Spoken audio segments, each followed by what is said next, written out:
né? Os desejos, os anseios individuais podem caminhar junto com os anseios de gênero. Assim deveria ser. Na nossa sociabilidade é o oposto, né? Parece que o indivíduo, quando o indivíduo ele se fortalece, ele cresce e ele faz isso às custas da coletividade. Tentando já encaminhar aqui para um final, sem ser final, né? Um final só para a gente abrir aqui para as conversas, e daí eu acho que a gente pode também discutir as questões de conjuntura atual, que eu quero conversar com vocês, né? Então, hoje em dia, a gente vê muitas armadilhas, né, a essa totalidade indígena, esse modo de vida indígena que muitos nos têm a ensinar.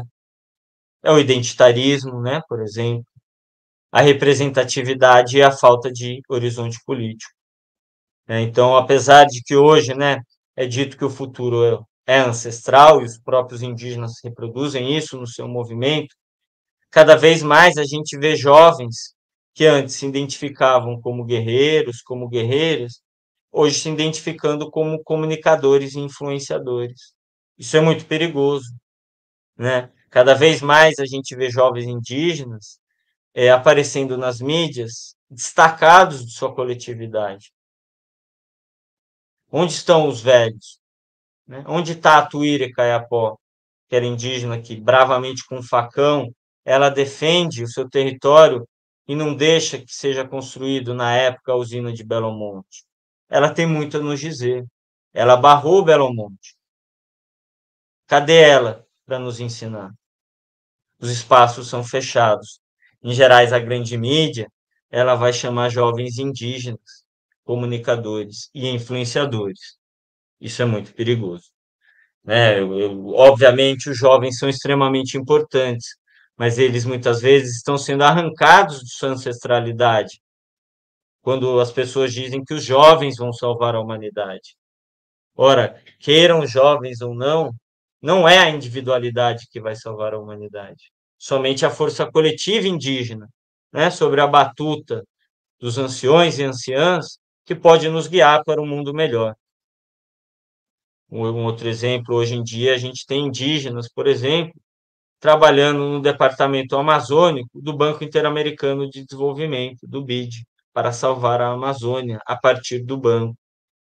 Isso é muito perigoso, porque isso é visto como uma conquista de espaços. Ah, conseguimos, agora temos representantes, temos indivíduos ocupando a cadeira no BID. Mas a gente sabe qual é a perversidade corrosiva de um banco, e que nem todos os espaços nos pertencem. E nesse ponto, eu prefiro ficar com os anarquistas, né? Que dizem que crime maior que roubar um banco é abrir um banco. Então, hoje, existe diálogo com o governo. Mas quais são os resultados desse diálogo? Né? Sem uma leitura clara do real, nossas estratégias vão fracassar taticamente.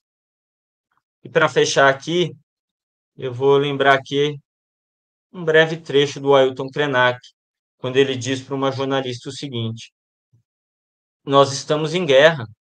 Eu não sei por que você está me olhando com essa cara tão simpática. Nós estamos em guerra.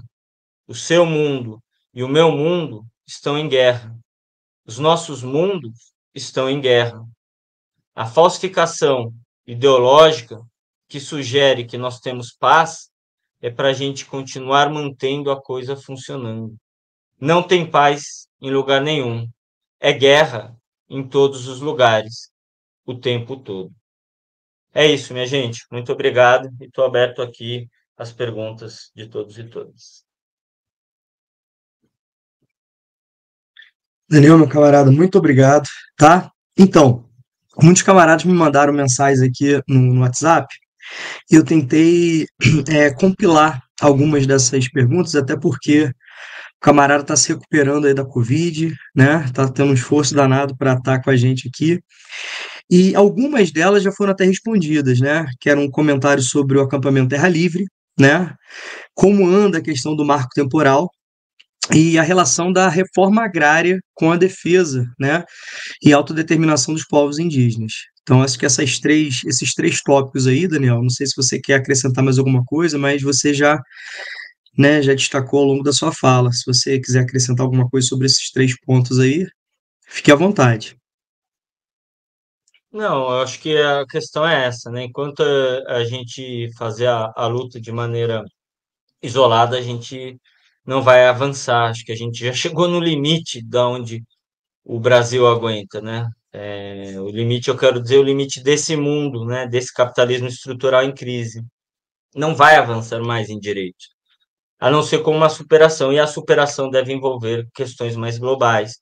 Então, a discussão do marco temporal é uma armadilha, né, desse Congresso violento, que fica rodopiando atrás do próprio rabo no marco temporal e não nos permite avançar nas questões que a gente deveria avançar.